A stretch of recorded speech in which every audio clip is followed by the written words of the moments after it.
Welcome to Born or Made, the podcast that dives deep into the heart of success and identity. Are the traits that define us as leaders ingrained from birth, or are they carved out throughout our experiences?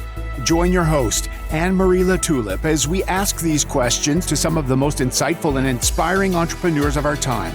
Each episode, we explore their journeys, the decisions that shaped them, and how they've molded their own paths to success. So whether you're an aspiring entrepreneur, a seasoned business owner, or simply curious about the interplay between nature and nurture in professional growth, you're in the right place.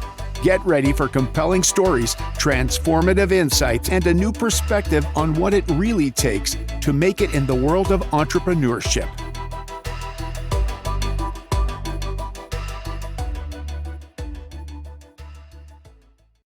Welcome back to the Born or Made podcast. I'm your host, Anne-Marie LaTulip. And with me today, I have the wonderful Rachel Miller. And I am so happy that she's here. Hi, Rachel.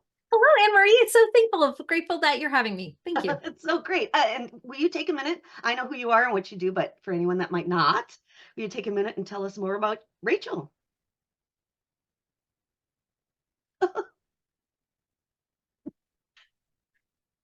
Bless you. I'm Rachel Miller, and in case you missed that, guys, I had like a brief sneeze I held in there. But yeah, I've been building businesses online for about 15 years, and it's been really fun and crazy. We've grown audiences into, I think I have over 4 million followers across all my platforms, and we've had 27,000 students taking our courses in our programs. So that's kind of what I am and who I am. Ultimately, a mom of 6 kids sitting at home, working from my home. Like this, if you're watching me, this is an office that's like a 10 by 10 office. Like my closet's literally bigger than this office. And this is working with my kids while getting to build a business. I can't imagine being more blessed by having that opportunity. That is amazing. 6 kids. I have 6 kids. Yeah.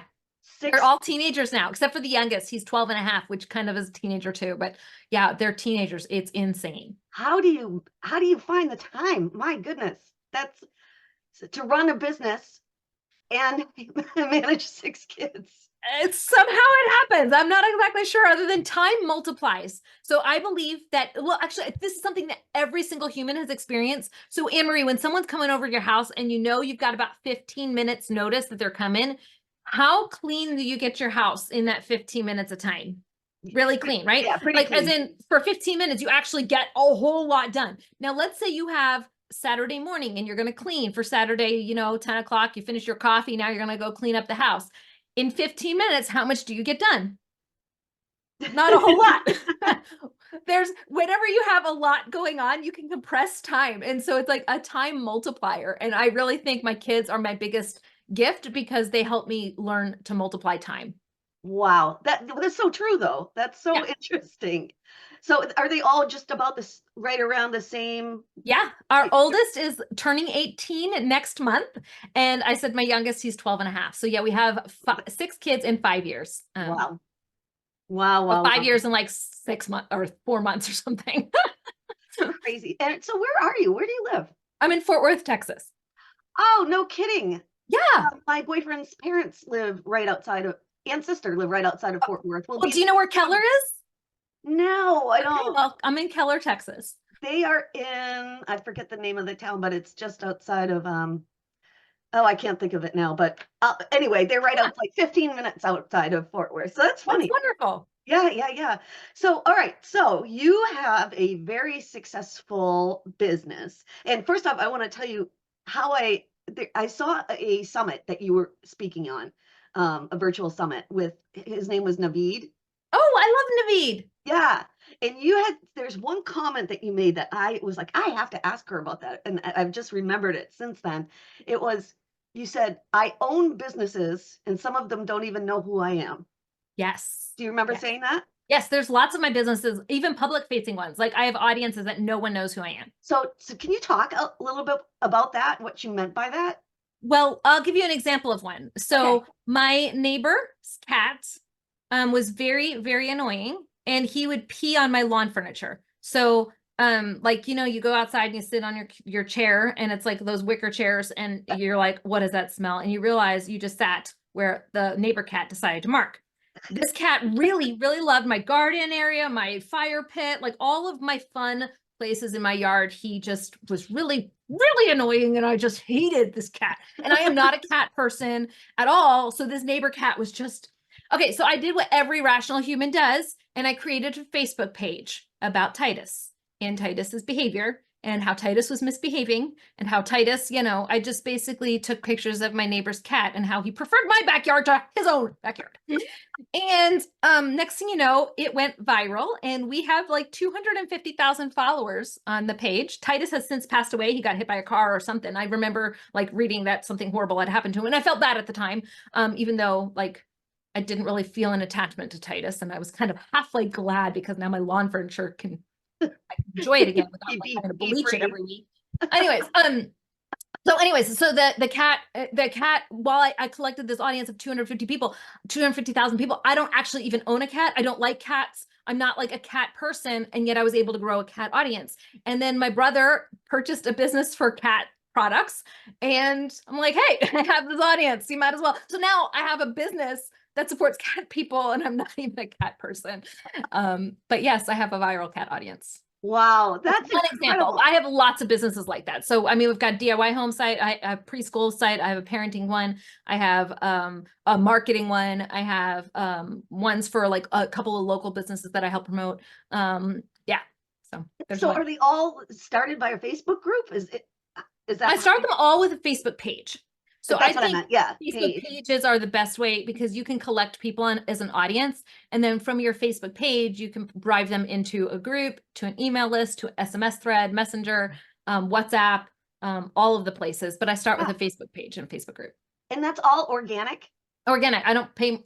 Well, I do pay money on ads to convert someone to a purchase.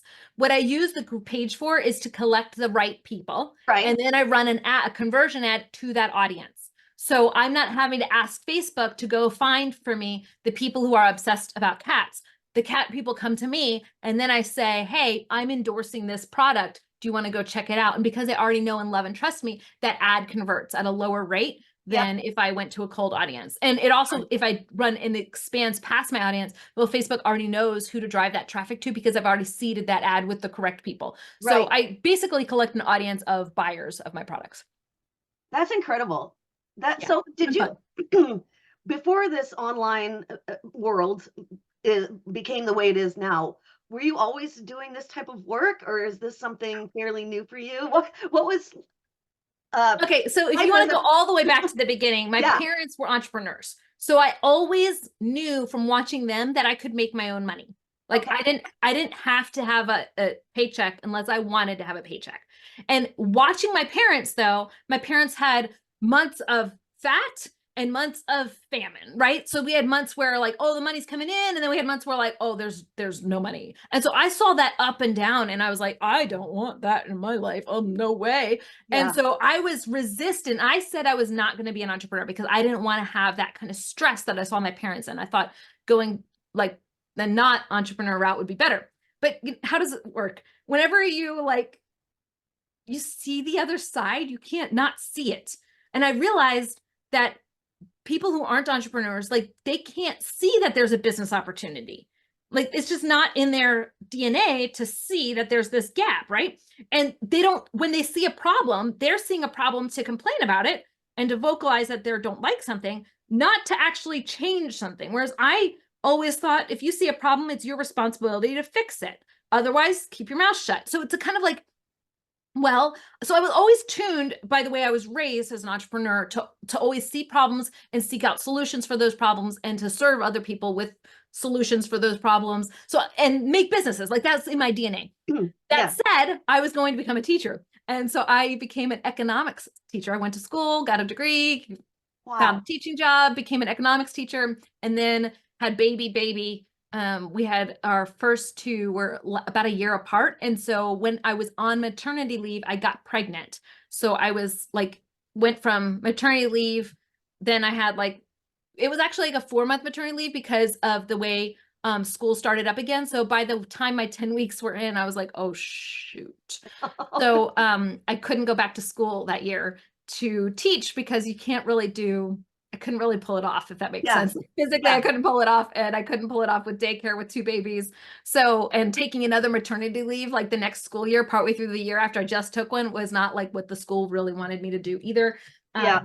So that kind of was the end of that. So, so I then went to like, okay, I had 2 babies. Now I'll start working from home. So I started as a freelancer where I was working for other people, but eventually I just started my own business and it took off. What was your first one? My first business was actually a blog called, and still around today, Quirky Mama. And it has, I believe, over 4 million followers, but I only built it to the first 2.3. And then after that, I sold it and somebody else, Holly Homer, she's actually my business partner in another business. She runs that by herself now, not with me. Oh, wow. Okay, cool. So I exited that one. you actually kind of spoke to the idea of the podcast, Born or Made. So Yeah. you were definitely born an entrepreneur, right? You would say? Yeah, I would like to say that I think I was born it in the sense my parents kind of instilled the values of entrepreneurship and the possibilities of entrepreneurship. Right. Because and I'm also made in the sense I could have never become an entrepreneur if it weren't for the fact that my husband has a stable income. It's not like we're not comfortable on his income, but we could survive in a pinch on his income. So that meant that our months of famine, we didn't have to like go to food stamps or something like that. We didn't have like 0 revenue because we had the ability to earn from my husband's revenue. So that also allowed me to take risks that other people couldn't take. So was that pre-COVID that you had started? Oh yeah. Yeah. We started in 2011, I think 2012 when I started my businesses. Yeah. And how much has it changed or evolved with how the digital landscape has evolved so much? Can you talk about that? 2017 and 2018 were just really sweet years because there weren't as many people on ads and you could go viral with about anything. It's a little bit harder now because there's just so much more like clamoring for attention. And like Facebook, like this morning released AI comments, which is like, so when you're a user and you go to chit chat about like American Idols, you're like, you want to talk about what's happening in the show, right? And you want to talk to a person who's going to talk about their geeking out about the show and what they think about the person, the character, yada, yada. You don't want to talk to AI, and AI is literally giving you a summary of everyone's comments. You're like, this is not what I come to AI, not what I come to Facebook for, to talk to the bot. So I feel like that is changing the landscape. So not only now are we competing with like other businesses vying for attention and other people vying for attention, we're now also competing with AI comments. And I love AI. I've even coded a platform in AI, and I think some AI is just not helpful. Yeah, I hadn't heard about that. Yeah, so it released this morning. I was just like, really? You thought that was a good idea? Who on Facebook thought that was a good idea? Engineers, really?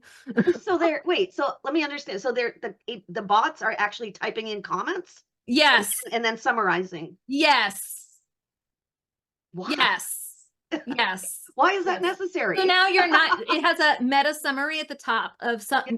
It's rolling out today. Hopefully they will roll it back out as fast as they rolled it in, because that's like dumb. Yeah. But yeah, they have a summary at the top of the post that says, here's what all the comments are saying about this. And you're like, no, I want to actually talk to the people who are like dishing the tea. Yeah, I mean, my daughter's obsessed with Travis Kelce and Taylor Swift's relationship, right? God. Okay, so she wants to actually talk to other people who are finding these Easter eggs in the albums. She doesn't want to see AI summarize, they're getting along great today, and they went to, no, AI, shut up, let them do their back and forth Easter egg. And I would think that would make people stop commenting. So, you know what I mean? Oh, because they're coming for the likes and their comments. Yeah, that's stupid. Wow. All right. So you mentioned it, table, which probably is great for your podcast feed. I'm sorry for everyone listening in your ears. No, I talk about anything in here. That's what makes it interesting.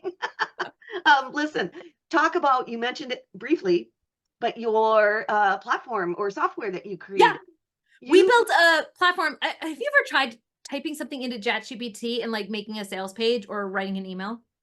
Yeah. Oh yeah. Okay. So how long does it take you to maybe make a very, very basic tiny sales page, write it in ChatGPT? Well, yeah, it takes a while to get it the way that I want it. Okay. So it takes a while to get the way you want it. And then once you have the wording the way you want it, how long does it take you to put it into your sales page system? I don't know, probably probably 5, 10 minutes, 15 minutes. Okay, Maybe. so you copy it over and it takes 5, 10 minutes to get your Yeah, sales page in? yeah. And then do you have to design your sales page or hook up any tech on it? Oh, yeah. Well, that's what I do. I build funnels. I'm a Okay, funnel so builder. how long does it Yeah. take you from start to finish to build a funnel? Depends on the funnel, but usually a couple days. Okay, so we built a software that uses AI, and we'll build one. The fastest we've had is 4 minutes. Wow. Average user, it's 34 minutes after their second one. Their first one takes a little longer, so we don't count it because it doesn't help our metrics. Sometimes, but the second funnel and all subsequent ones, if you average it out, they take 34 minutes to make. It From builds. start to finish. From I want to create a workbook, I want to design the sales page, I want to write the emails, and I want to hook up the ads, and I want to have it all hooked up and automated and running, so I can have the idea of what my funnel is going to be, and 34 minutes later, my funnel is live. I have the link ready to share. Wow. I Yeah. didn't know it built funnels. I've used it. AI, we have it automated now. So AI has its place in making things go faster. AI should not be talking to me when I want to chit chat about Travis Kelce and Taylor Swift. Right. Right. And Okay. that's not me, actually, that's my daughter, but she like tags me in all these like threads that she finds interesting. And it's like one of the few things I could talk to my 17-year-old about. Like, there's not a whole lot of like, where do we have like a common ground? So I'm a pretend Swiftie. Yes, I'm a second degree Swiftie. Oh my God, that's funny. She's just blown up this last year, right? It's been fun, but I don't want AI to be talking to me and my kid. Come on, do I need to have AI in that conversation? No. But I do want AI to make my life easier, to make my life faster, to make funnels for me faster, to make sales pages for me faster. I don't want to have to spend 20 minutes arguing with ChatGPT to find headlines, another 10 minutes to find like the blurps of text to put in there, and then to put that into the sales page, copy and paste, copy and paste. Okay, yeah, that takes 15 minutes, but I have to design that page. That takes like at best case, let's say you're copying from a template, that still takes 20, 15 minutes too. So now you're talking about 2 hours to build a funnel from start to finish. And that's the lightning fast speed. The average person on a funnel before Pagewheel, it was taking like weeks, days to get a funnel from start to finish. Wow. I had no idea it did that. I've used it before, back when it was before the name change. Yeah, we were called Busy, and we lost our trademark, which is like, you gotta talk about like getting your, because that's such a great name. Punched. Yeah. I love the name Busy. We're now called Pagewheel, everybody. So please don't look for Busy on the internet, because we're not there anymore. We had it pulled down. So anyways, it's we had to rebrand, and it's been just a lot harder than I thought it would be to rebrand. Oh, I know. How long was Busy around before you had to rebrand? About a year, I guess, a year and maybe 4 or 5 months, maybe a year. I don't remember, about a year. Okay. Yeah. So it had a significant. Well, it just had my heart and soul. Like, yeah. When you build a business and you name it, it's like your baby, if that makes any sense. You love it, you nurture it, you take care of it. And the way the trademark office works, you have to file for your trademark of your business while you're acting as your business. So you file for it, and then they tell you 6, 9, 10 months later if you're approved. So I'm in business for so many months, and they tell me you're not approved. I'm like, no, wait a minute. You get to appeal. So I appealed and said, no, I am. Like, I'm different from anybody else with the name Busy. Like, one's a busy coffee company. I'm not coffee. And the other one's a WordPress business consultant. Well, I'm not. She's WordPress. I'm actually building a software. She's a WordPress consultant. I build the actual software. So I'm in the software category. She's in the software category, and she doesn't have, like, she has other words in addition to Busy on her name, but they sided with the other lady. So that's so crazy. So I lost Busy, and I'm licking my wounds, and now we're called Pagewheel. And I do like the name Pagewheel. It's just taking me a little bit of time to. How did you come up with that, with Pagewheel? Actually, I was talking to a branding expert, Brad Ball. If anybody else ever gets in a spot where you're like, I have to name this something, I don't know what to name it. My rules for naming it is that it had to be easy to say, easy to spell. So if I say Pagewheel, everyone could go online and spell it and get to me. We had to be able to buy or get easily the .com and the .ai. And so we had basically like the control over the main domains. We wanted to have both domains. Yeah. And easy to spell, main domains, nobody in the category 042, which was the category where we failed before, where we couldn't get approved.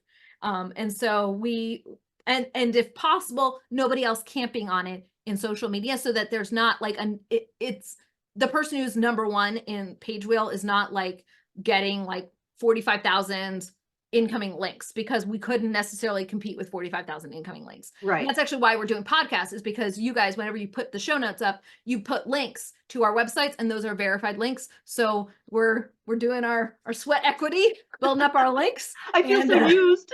It's a huge blessing to us, because you link to us, and that gives us SEO juice that we would have never had. And now we get to rise in ranking, and there's a chance of rising in that ranking because it's not high. And it had to be about our product. So it's like, okay, well, what would we be? Well, we build pages. Yep. Pages on Facebook, pages of content, like PDFs, and pages of a website. So we build pages for people. And then AI, the way we actually set up our patents. So we actually have a patent, an AI patent. And the way we set up our patent is like a wheel. And as you turn the wheel, it gives you new options. And so this Pagewheel is how we kind of came up with it. Okay. Yeah, I like it. Makes sense. That was Brad Ball. So that was not me. That was Brad Ball at Starbucks. So while I say we came up with it, I sat and I cried while Brad Ball came up with it. And I say, that one doesn't work. But it has somebody at the UPS. That one doesn't work. You can't get the .com. That one doesn't work. Blah, blah, blah. And Brad eventually came up with Pagewheel. And I was like, that one, it meets it checks all the boxes. And it's got a cute logo. It's got a really cute logo. But yeah, I made that logo. We actually hired like 5 designers to make the logo, and they all came back with like stuff that wasn't like acceptable. And so then I actually got my iPad out and just doodled it. And then I was like, yeah, we'll go with that one. Wow. So you said you actually coded this software. Yes, we coded it. Yeah. You're a coder? I had to learn some code to be able to do this. I have 5 coders on my team now, but yeah, I had to learn. I already was able to look. I've already coded in CSS and HTML back from my WordPress days, but we needed to do code in React and in Next.js, and we do some Python.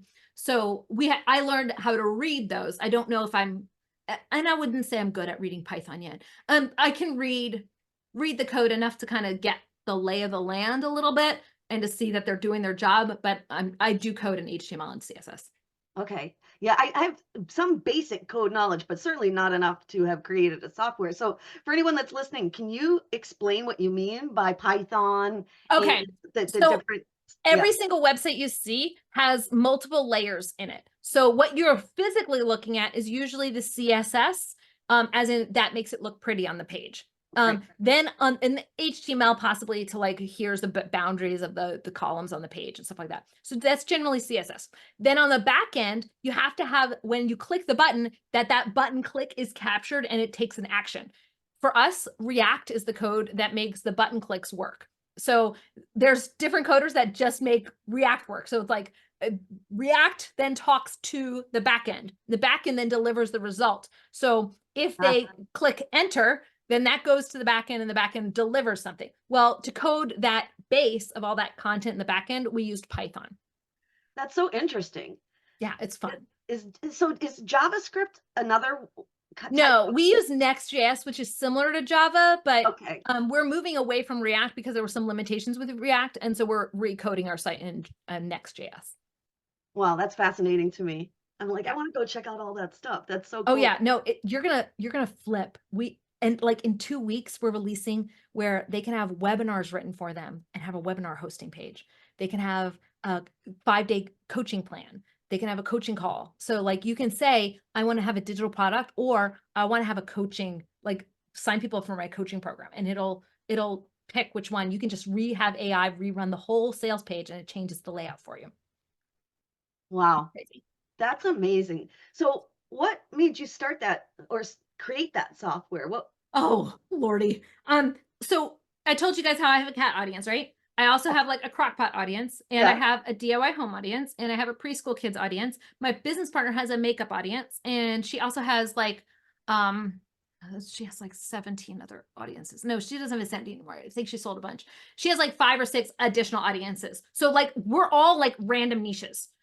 Yeah. Completely random niches. Yeah. And I bought my retirement plan is the Association of Dulcimer players. So like one day I'm going to play the dulcimer and I'm going to have an association for it. And that's what I'm going to do. I'm going to be 85 and sitting on my front porch, playing the dulcimer. Anyways, so like I of course, to prepare for my retirement, I bought the domain and have it all ready to go. So if I was going to create the audience for that, I'd need to have products for it. So all of those different businesses, we did the math and we would need 47 distinct products to be able to sell to our audiences so we could earn money off of our sites. The way our sites were running is they're running primarily through ad revenue. So while I was teaching courses and I made a decent set of cash from teaching courses, at the same time, my stable income came not from course sales, because that was like, you sell the course, great, you have a feast. But then when this course isn't being sold, now it's famine. So I always had to sell. What I loved about my blog is I set it up once and I earned for that same blog post for months and years to come. So that's work I do once and it pays again and again and again and again and again. So it only works though whenever we get paid by ads that would come into our website. Well, Google ads stopped paying as much. Ad revenues stopped paying as much for ads. Now they're AI. Well, there's no reason for someone to come to my 38 ways to use leftover taco meat, because like AI will now tell you the 38 ways to use leftover taco meat. They don't need to come to my article for that. So we're going farther and farther down. So we're still getting decent traffic. Like we're getting 500,000 page views a month. We were getting though 8 million page views a month. So knowing that our traffic has gone down and down and down. Okay, 8 million was back in 2018, which was like the beautiful years. And so traffic, Google had changed and changed. So we went down to like, we coasted at 2 million for a while, but now with the range of AI, we're going down. So knowing that we're going down, we wanted to capitalize on all the traffic that's coming. Since ads aren't paying as much anymore, we need to have our own products, which is awesome. Fine, we can totally have our own products. But then I was looking at it and I was able to making a sales funnel from, I'm going to come up with the idea of what's going to be in the handout. I'm going to design it on Canva. I'm now going to upload it into a PDF onto like a Google thing. I'm going to write the email to deliver it. I'm going to design the sales page. I'm going to hook up all the tech for all of those things. I got a sales funnel down to 8 hours. Wow. Now, knowing like that's because I had templates for everything. Like, and my team helped me too. We got it down to 8 hours. But here's the thing: like I had 47 of those, in 8 hours. Like I only get to work like 5 hours a day because I have 6 kids. 6 kids. So that's 2 days kind of a work if I add an hour of email checking and like random crap that comes up. So that's 2 days per one. And I've got 47. Well, now that means I've got to work for 90 something days. Well, okay, if I take my work calendar and I apply that out, I'm going to be working on this for the next 5 months, because you take off for Saturdays and Sundays. I don't want to be doing this for the next 5 months every single day. Like, oh no. Like, oh no. So we built it first for us. And we put them there. They were all live on our site actually up until like last week. Long story, that'll be for another day. But they were all live on our site, but we took them all down and we're putting them back up like in a week or 3. But when we had them up, we were able to launch multiple products at one time, and it was easy because I was able to come up with a system, and my team came up with a system to get them out. And then once we made it for us, we wanted to create it into a software that like is usable for everybody else. For example, when we first launched it, we launched it for us. We didn't hit back. We just finished the product. Yeah. Well, guess what? Our users hit the back button. And when we made the site, the back button went nowhere because we forgot that you would even do that. And it wasn't a bug. It was oh crap, we never made a back button. Like, oops. Who does design a back button? Us.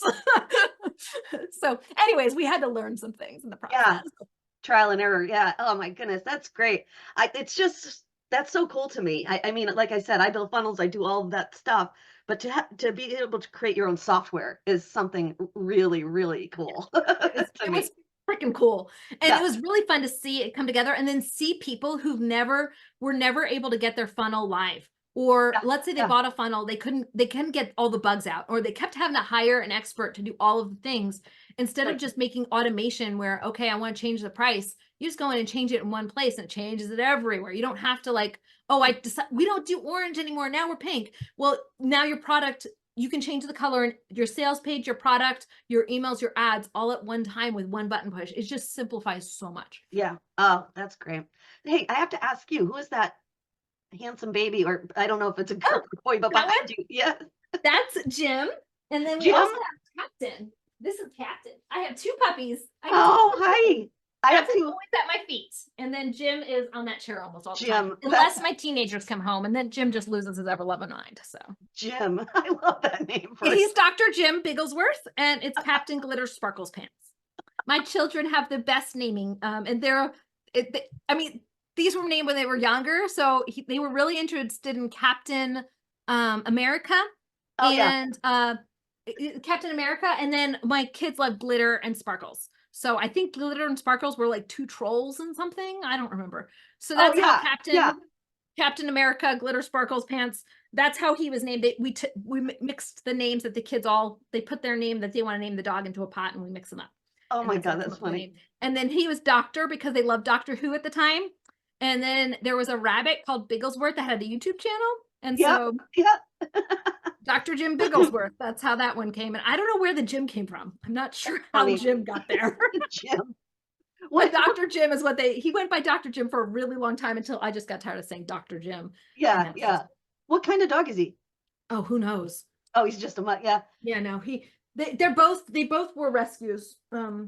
We did actually have a golden doodle who was like, we actually paid a lot of money for, but he was wild and crazy and I couldn't handle him.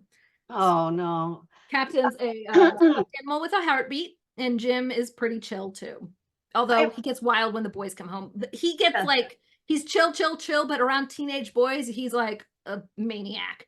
But they love that. So it's like he's whatever the energy of the person is in the room. So if the person in the room is like, we're just going to sit here, he's going to sit there. But if the person's like, I'm going to come in with my basketball and bounce it on your head, he's like, I'm cool. Let's do it. Oh, dogs are so awesome, aren't they? I have two myself. They're just so awesome. I have a corgi. I love corgis. I could have like 10 of them, but my boyfriend won't let me. Yeah. So let me ask you something. Going back, let's pivot for a second. Okay. When you were young, let's think about like little Rachel. Did you ever do like the typical things that us budding entrepreneurs do, like your lemonade stand or selling rocks to the neighbors or anything like that? Do you remember? We had like a craft show thing, but that was like everybody in our area did those. We had like a little newspaper for our neighborhood. I grew up homeschooled, and I was literally the first people that were homeschooled. Like 9 months after they legalized homeschooling, we were pulled out of school and we started homeschooling. So like they legalized it in like October, and then the next school year we were homeschooled. Oh, wow. Yeah, it was awesome. Like we were one of the first in the state to be homeschooled. So we had like our English class. My mom didn't know what to do for English class, so we actually just wrote a newspaper about what all the gossip happening in our neighborhood. Oh, cute. So like, you know how like the neighborhood groups are? Yeah. That was what we were when we were beginning. So like if there was a new pickup truck that was coming in a lot and where they were going, we would tell everybody. If they were building like behind the Christmas tree farm, they were going to be renovating part of the Christmas tree farm, we would tell everybody. If we found an unusual, we would shoot the skunks and the gophers, or what do they call groundhogs? We'd shoot them from like, okay, we lived in a rural area, okay? So like you have to shoot them because otherwise they're like messing with your septic tank and they're like killing your corn, okay? So like you gotta shoot them and kill them because otherwise they're like seriously causing mayhem. So if we like caught 5 that week, we would tell people, and we'd tell people they could hire us to shoot their groundhogs. That's a budding business right there. I know. It was just kids in rural America. Did you grow up in Fort Worth? No, I grew up in rural Pennsylvania. Oh, okay. Yeah, really farmland, Appalachia farmland. Wow. So, well, that's kind of entrepreneurial, I would say. Yeah, but at the same time, it was kind of like we're also just trying to think of what do you do for English class? Like we're supposed to write something. Like there's nothing to write about. And there was no homeschooling curriculum. Like they started rolling homeschooling curriculum out. So like not my first year, they didn't have any, but by like my third year in homeschooling, we had like, there were curriculum options, but my parents didn't really do that. So how old were you when this transition happened from fifth grade? Fifth grade, I started moved to homeschooling. Yeah. That must have been so cool at that time, like for it being 10 and not having to go to school anymore, just stay home. Like that actually was really fun. I mean, I missed friends. I was super social, so I missed people a lot. I would imagine that. Yeah, the social part of it. Wow. Homeschooling wasn't like it is now. Like where we are now in Fort Worth, there's like homeschooling groups. There's like tons of them. There's homeschooling sports that compete against like major high schools. It's homeschooling now is like a whole industry. Whereas back then we were one of the few people that I knew. There were maybe 20 or 30 other homeschooling high schoolers that I knew. Okay. Like total. Do you homeschool your kids or? We tried. I'm not a great homeschooling mom, as in I'm too much doing my own thing. Does that make sense to think for the kids? Next year, though, 2 of my kids are going to be taking online school. One of them is going to be taking online school at the public school because they didn't have any classes for him. So I negotiated with the school where he still can go to school, but he'll take classes that we pay for. So he just goes to the library during those class hours and takes the class online. He's like super advanced. And they just don't have any classes for him. Like I'm like, until he's in high school, they don't have anything for him. I'm like, what do you mean he's not gonna have any math next year at all? No math? Like at all. You just don't have math for him. Okay, like we gotta come up with something. Like send him to college. Well, I didn't want to I don't want him to realize that he's that smart. Does that make I see. Okay. like it's good to be with your age group too and to develop with your peers and not be like this up. Anyways, I didn't want to send him ahead. So and then my other kid, she's going to come home next year. But just for one semester to try to catch up. She kind of decided she didn't want to do some of her schoolwork this year. So she needs to do some catch up and maybe take double classes next year. And she can do that at home more easily than she can in the school system. So but it is public school at home. So they have like it's the state of Texas has public school that you can take, and there's more class options than they have in some school districts. So that's why one sense they're both going to the same public school online, and one's doing it in school and the other one's doing it here at home. Okay. Just to catch up or get ahead with either one. Yeah. Now, do any of them display any entrepreneurial tendencies? Have you noticed any of them? I mean, they all have it in their blood. They can't help it because they've seen me grow businesses and they've seen the success of businesses. But they also don't, as in like, my kids say they don't want to be entrepreneurs, but I also know they will be. Does that make sense? Kind of like you, right? You said you didn't, right. Yeah. So none of them work with me, but I have a feeling they'll all go do something with themselves later on.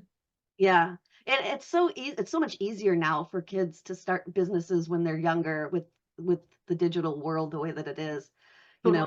Yeah. So that's awesome. 6 kids. I still can't believe it. And you're so successful. That's amazing. What an inspiration. We have fun. It's a crazy house, crazy time.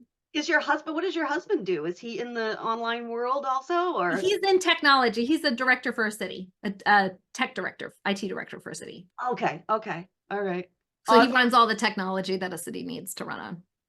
That's a pretty important job, I would say. He has fun with it. He likes it a lot. Awesome. All right. Well, we're coming to the end here, but I always, at the end of every interview, I always just fire off a few like random. Let's questions. do it. Yeah. All right. If you had the opportunity, would you go to space and walk on the moon? No. Me either. You're the first person that said no. Yeah, no thanks. I think I'll stay right here. Yeah. And then also, if you could have dinner with anybody in the world, alive or dead, who would it be? Ooh. Yeah.